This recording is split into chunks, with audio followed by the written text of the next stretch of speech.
Josie. So, okay. So, for this episode, we are going to talk about helping others in a way that is not harmful, or in other words, helping without hurting.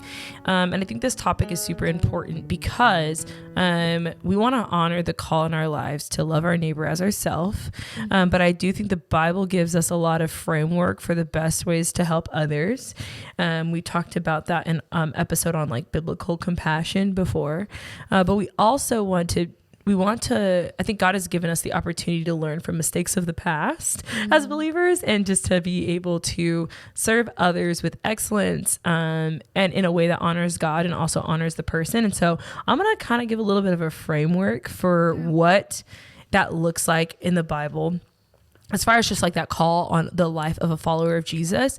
And then we can share a few stories and just some of what we've learned as we've done our research for ways that Christians can help those in need in the best way. And then I think that's what we're going to cover. So, okay.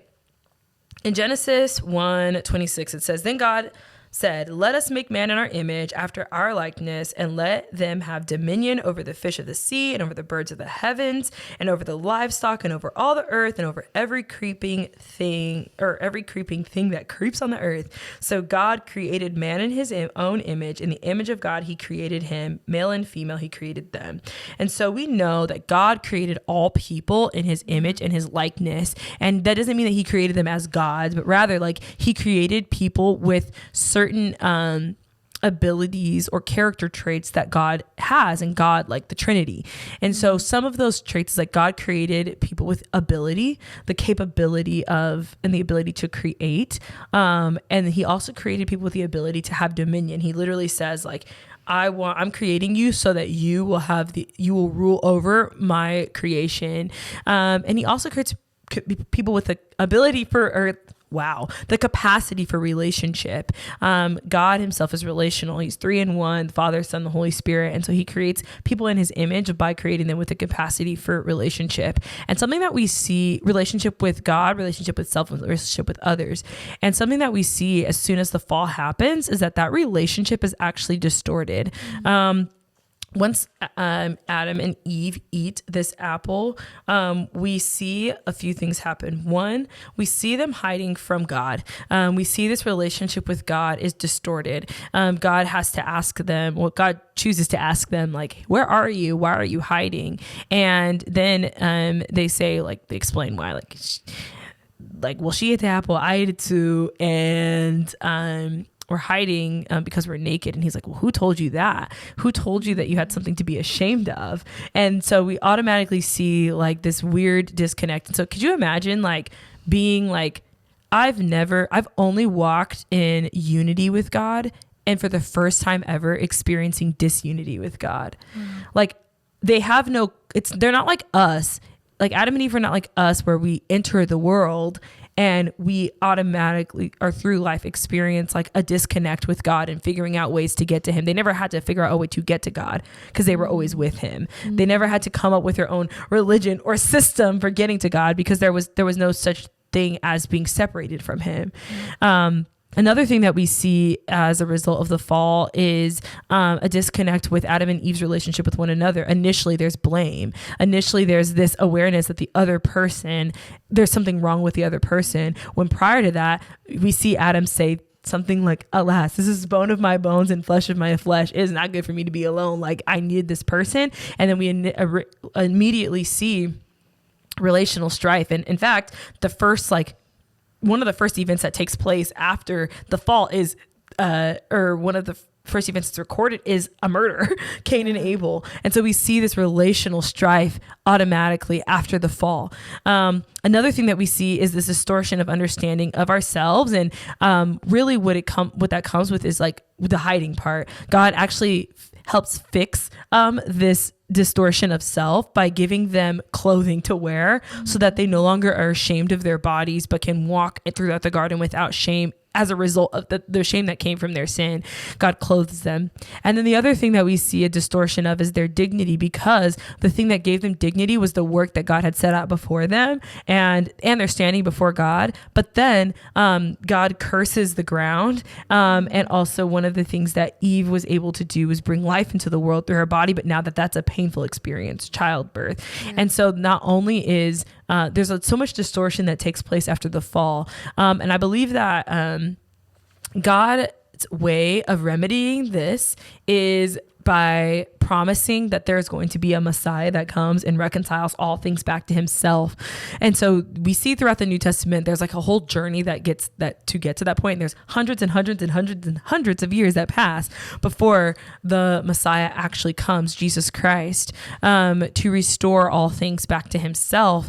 And so I think I'll pause for a second and just say that, like, I think sometimes we can operate in the West with this idea that I was born fine and then I became corrupted. But the reality is that if we have never experienced fullness of relationship with God, we know that we weren't born fine and then we became corrupted. Rather, we were born into corruption, and Jesus has made a way for us to be reconciled to God. Yeah. And so I think that gives me oddly comfort, because God has been so kind to reveal himself to me. And it reminds me of how much I do not deserve that, but rather like, and it wasn't like something that like the world like took from me that I already had. Like, no, like I was born into this world not united with God, but God shed his mercy and grace upon me, and is choosing to restore me back to himself. And I've chosen in my free will to submit to that, and to believe that to be true. And I think as I've grown as a Christian, it's become less of a thing where it doesn't seem exclusive or restrictive, but I'm seeing more and more of the beauty of that. That was a side note. Anyway, so what are some of the ways that God has chosen in the Old Testament to restore people by himself? Well, he creates a people for himself, a chosen people. This is Israel. And there's a code that he asks Israel to live by. And everything in this code is summed up in a singular commandment, or two commandments. It says, "Hear, O Israel." This is Deuteronomy 6:4. It says, "Hear, O Israel, the Lord our God, the Lord is one. You shall love the Lord your God with all your heart and with all your soul and with all your might. And these words I command you today will be on your heart." And so this is one of the command that he gives them is to love the Lord.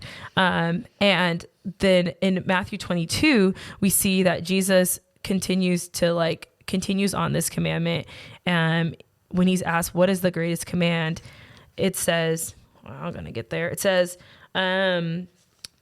Matthew 22, verse 34, "But when the Pharisees heard that he had silenced the Sadducees, they gathered together, and one of them, a lawyer, asked him a question to test him. 'Teacher, what is the greatest commandment in the law?' And he said to him, 'You shall love the Lord your God with all your heart and with all your soul and with all your mind. This is the great and first commandment, and a second is like it. You shall love your neighbor as yourself. On these two commandments depend all the law and the prophets.'" So Jesus is saying that these two commandments are what every marker that my people, so everything that was used to mark my people in the Old Testament, who were everything that was used to be as a marker for who my people were in the Old Testament is summed up in these two commandments: to love God and to love your neighbor as yourself. And so in the Old Testament, Jesus does give all of these laws, and a lot of these laws, they actually are summed up in these two categories. And when we look at what it means to love your neighbor, God has given commands of what it looks like to love your neighbor who is your fellow Israelite, but also to love your neighbor who is the foreigner, who is in the foreigner is like the person that is not in Israel, like the non-believer, the person who is not known by God or does not know God. And some of these commands deal with just the way provision as a society. Like Israel is supposed to be marked by its provision for the one who does not know God. And we see this as it continues in Jesus's character throughout the Gospels. Jesus's whole ministry is for the sake of people knowing the kingdom, both those who do not believe that he is the Messiah. So these are Jews. These are like these are Jews who do not know that Jesus is the Messiah, but also he points to the fact that like the gospel is not only for them, but the Gentiles as well. And a lot of Paul's ministry is making sure that those who do not believe that Jesus is Messiah, or those who now do, those Jews who now came to understand that Jesus is Messiah, understand the gospel is not only for them, but it is for all people. And so the reason that this is important when it comes to helping others is that we can see that a distinction of a Christian, a follower of Jesus's character is the way that we treat and love other people. And also, and a big part of loving other people is bringing them to a restorative relationship with God for the sake of their eternal souls.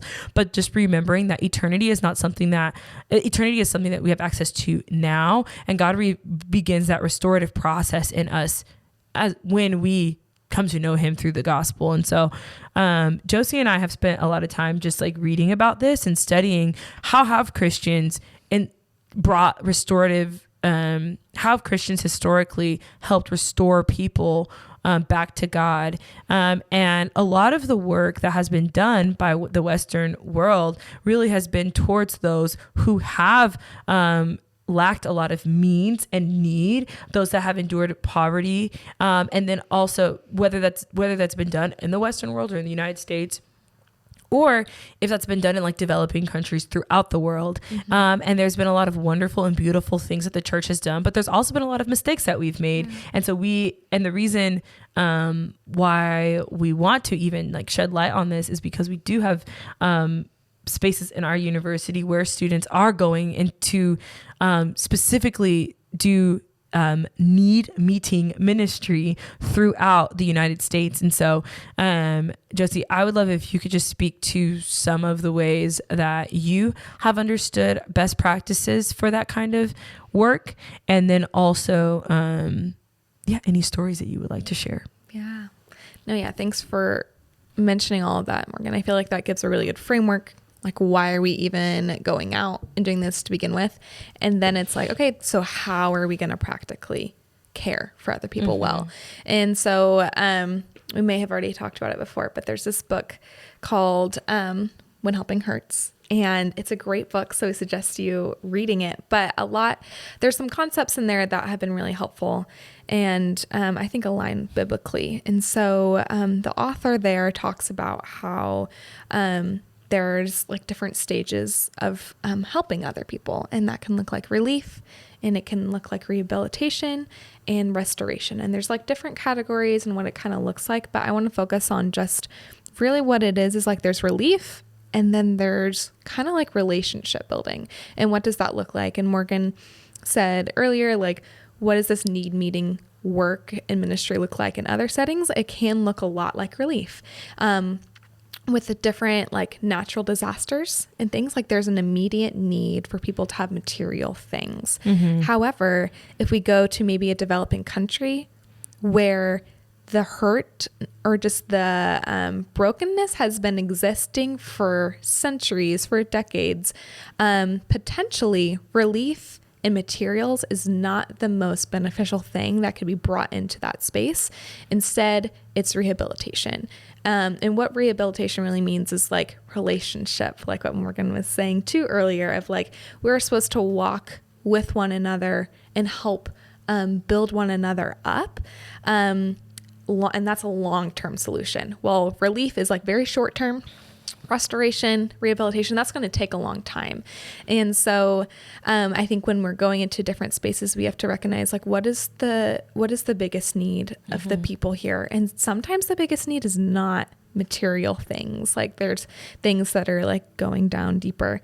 And I think this is a biblical concept. We do read of like, oh, give to the needy, like give of the clothing off your back to someone who is in need. But then there's also other type of assistance and help that looks differently. So looking at Romans, in Romans 1, Paul is saying that he's longing to visit the Church of Rome and to visit them because he wants to impart some spiritual gift to strengthen you. And then verse 12, it says, that is, that we may be mutually encouraged by each other's faith, both yours and mine. And so I think we want to just take a second and think about, what do short-term trips look like when we work with people who are doing this long-term rehabilitation and restoration in like different cities or countries that they've been doing this work for a long time. And I think we should long to be more like Paul, where he's like, I long to see you so I may encourage you.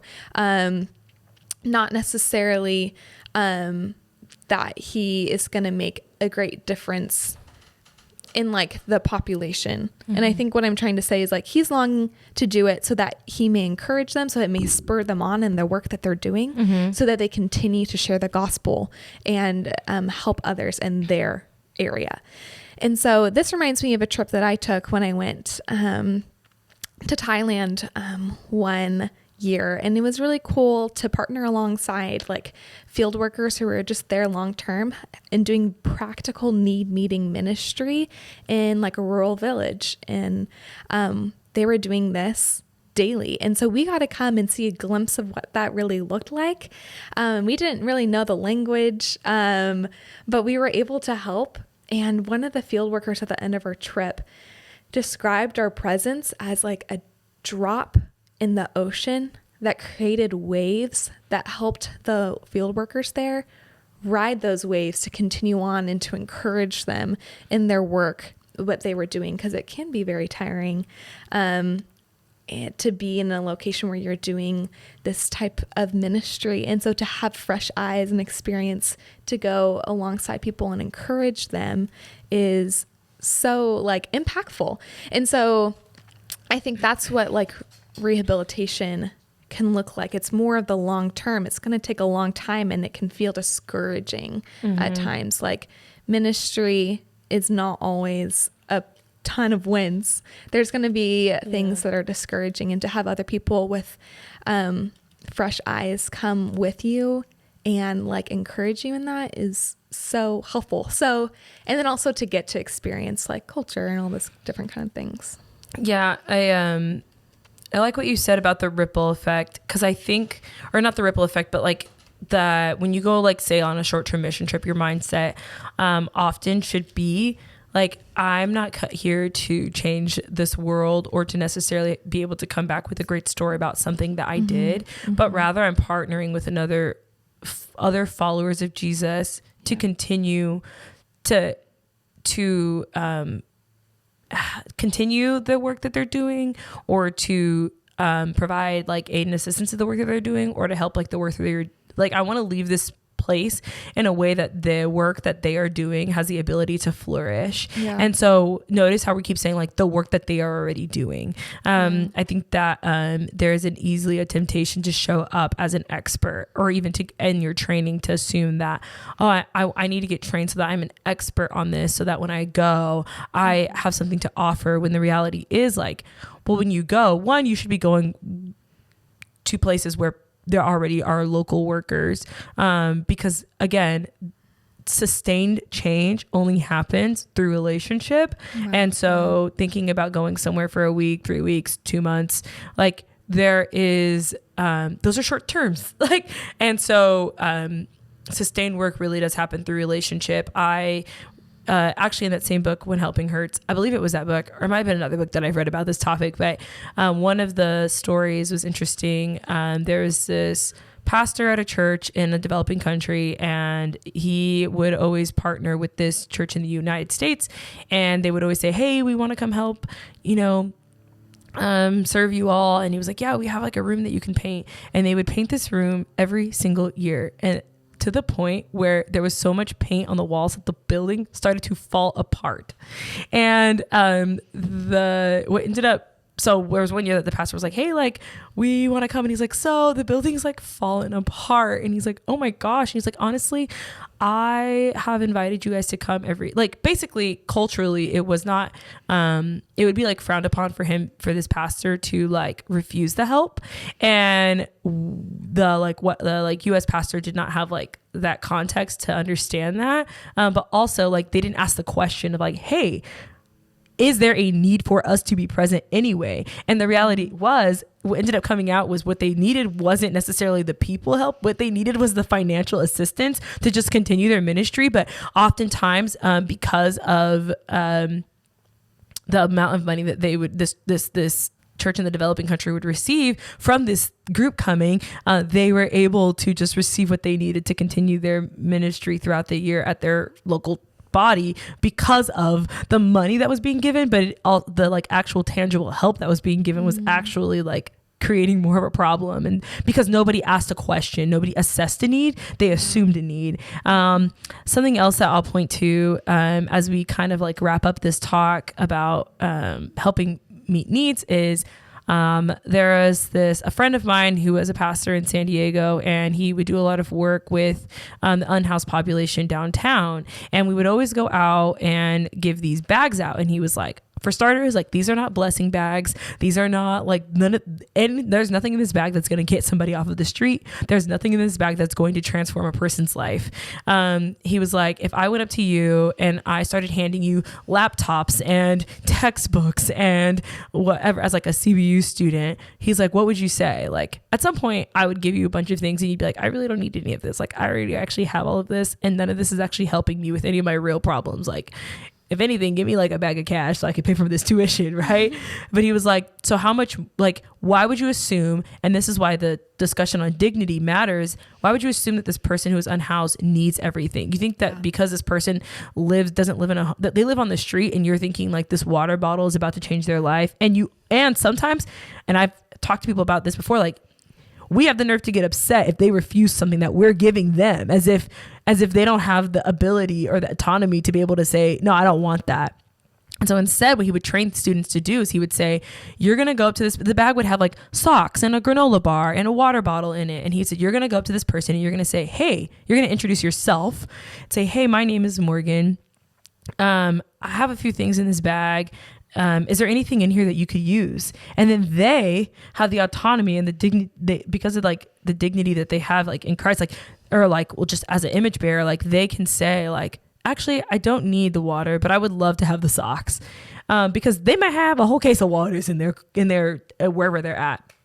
And so like, I think that for me, that really shifted my perspective of like, I get to assess what a person needs. I get to ask rather than assuming and then getting upset when they don't receive what I am forcing up on them. But not only that, it provides a way of dignity, because that person's going to say, oh, like, you don't just see me as something that as somebody to enact like your, good works on for like, so that you feel good about yourself, but you see me as somebody that's worth having a conversation with and seeing, what do I want for myself? I'm and this is a population that exists that probably doesn't often get asked, hey, what do you want for yourself? And that's a way that you sustain lasting change too, is by equipping a person to make decisions, informed decisions for themselves. And I've seen that in my own life by people who I am related to, who have been unhoused, as they have been equipped to make their own decisions, they have flourished. And the last thing I'll say is, I have a fun little story, but my niece, when she was 5, she loved like painting my nails. And or I would always paint her nails, and then there's always times where she'd be like, can I paint your nails? And I was like, no, because you are going to, like, when I look at my nails, they are not going to look like how your nails are going to look. Like, I'm 20 years old painting your nails. You're 5 years old painting my nails, you know? Yeah. And so they would always come out with like, obviously like nail polish everywhere. And then I would have to go back and take all the nail polish off, and I have to redo it. I think that's sometimes like how people who have a need may receive us who are trying to meet that need with little education, with being forceful. We're like the cute 5-year-old that they're like, yeah, I guess you can help me. Obviously, I'm not going to refuse this, because how rude of me to refuse this help. And then they have to go back and fix the mess that we made because we showed up with very little training, with very little information, and with very little concern for the person in front of us, and their dignity and what they offer. Of course, my niece is super cute and I would love her to paint my nails, but the reality is, like, the offer that she gave me, the only reason what made the offer meaningful wasn't what she was giving me. What made the offer meaningful was that I was just willing to put up with the like antic of her painting my nails. Yeah. And so as we think about what it looks like to help other people, I think the biggest takeaway is this: one, you as a believer are called to do that. So please do not stray away from that. Two, it's important that we put ourselves in proximity of the needs of others. And three, when we do put ourselves in proximity of the needs of others, it's important that we just ask them what it is that they want or what they need. And then it's important that we assess this need rather than assuming the need based off of our own biases or what we've seen on the news or what we've read or anything like that. And that if we want to choose to help people, we walk with them through a restorative process, in the same way that Jesus Christ restores us to himself and walks with us through a lifetime of sanctification and restoring us and restoring our dignity back to him. We can do that with other people in a very practical way in their lives. So that's it. Oh, One go. thing to say, there's this term called community capacity building, and I'm not going to go into it, but it's basically equipping the community that they would be able to actually help people in their area. And a lot of this is just knowledge of what exists. And so a little call to action. Sometimes service in your community doesn't look like just volunteering for a one-time thing, but it looks like being active in the community in recurring events that you get to know people. Maybe you get to know just the people that you frequent by in your areas a lot, that may be in-house, maybe not, but that you would walk life alongside them. And that is really what service can be too. And what was the term that you said? Which one? The community something over the Community capacity building. Oh. Build up the capacity of the community to help other people better. Wow. So we're going to end on that.